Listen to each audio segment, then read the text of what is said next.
Merci de nous rejoindre sur Bamako News TV, mesdames et messieurs. Bon après-midi à toutes et à tous et bienvenue dans ce flash d'information. Nous ouvrons ce flash d'information par l'actualité nationale.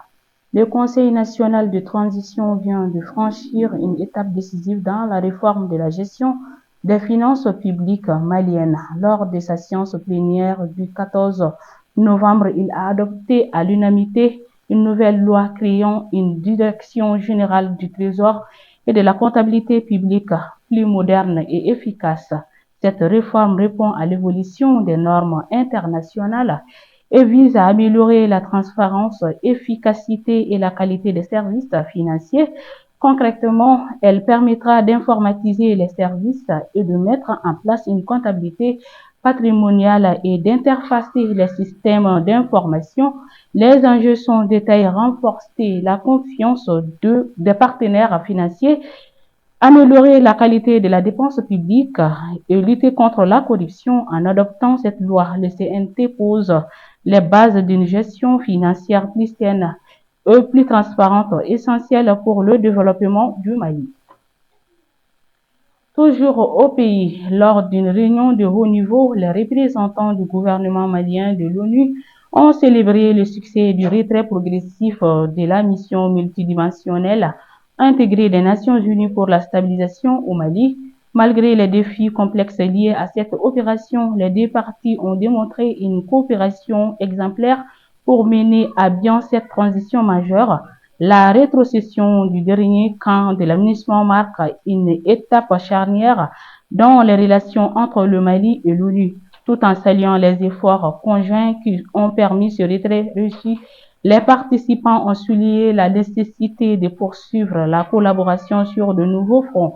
En effet, le Mali et l'ONU entendent renforcer leur partenariat dans les domaines humanitaires et du développement. Les agences, fonds et programmes des Nations Unies continueront d'apporter leur soutien au Mali dans la mise en œuvre de ses priorités nationales. Cette nouvelle phase de la coopération entre le Mali et l'ONU s'annonce prometteuse.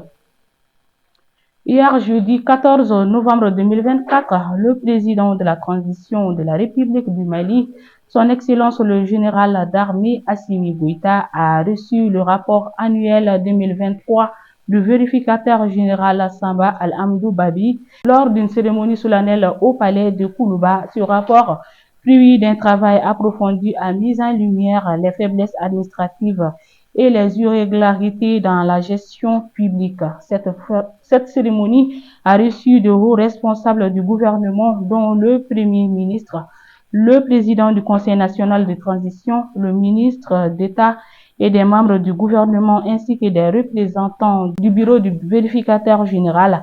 À l'entame de ses propos, le vérificateur général a exprimé sa gratitude envers le président de la transition, rappelant l'importance de ce rapport qui regroupe 50 missions de vérification, de contrôle de performance et d'évaluation de politiques publiques couvrant des domaines essentiels tels que la santé, l'éducation, l'énergie et l'eau.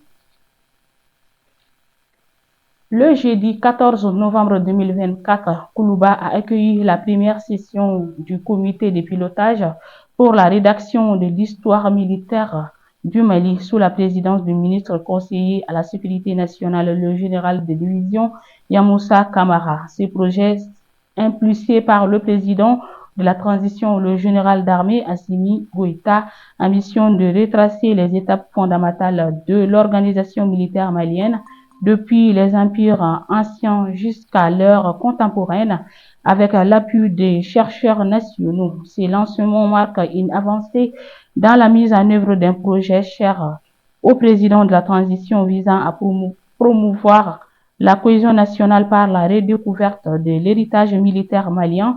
Le ministre conseiller à la sécurité nationale a salué le professeur Doulaye Konaté, coordinateur du projet, pour son implication dans la formation d'une équipe experts issue de divers horizons.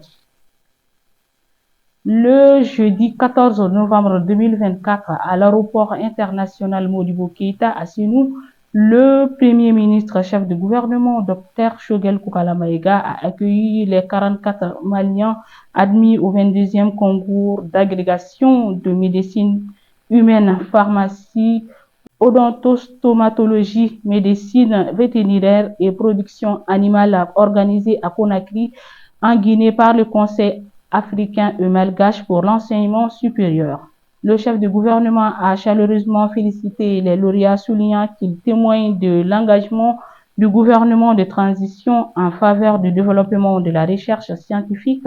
Avec ce taux de réussite remarquable, 88%, soit 44 lauréats sur 50 candidats, le Mali se positionne fièrement parmi les meilleurs pays francophones participant au concours des CAMES.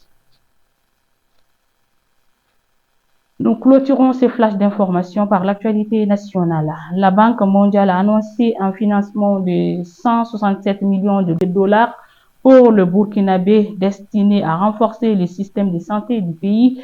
Ce financement, comprenant un prêt de 150 millions de dollars et un don de 17 millions, s'inscrit dans le cadre du projet de renforcement de la performance et de la résilience du système de santé. L'objectif est d'accroître l'accès aux soins et services de nutrition, en particulier pour les populations vulnérables comme les adolescents, les femmes, les enfants de moins de 5 ans, les personnes déplacées et les communautés éloignées.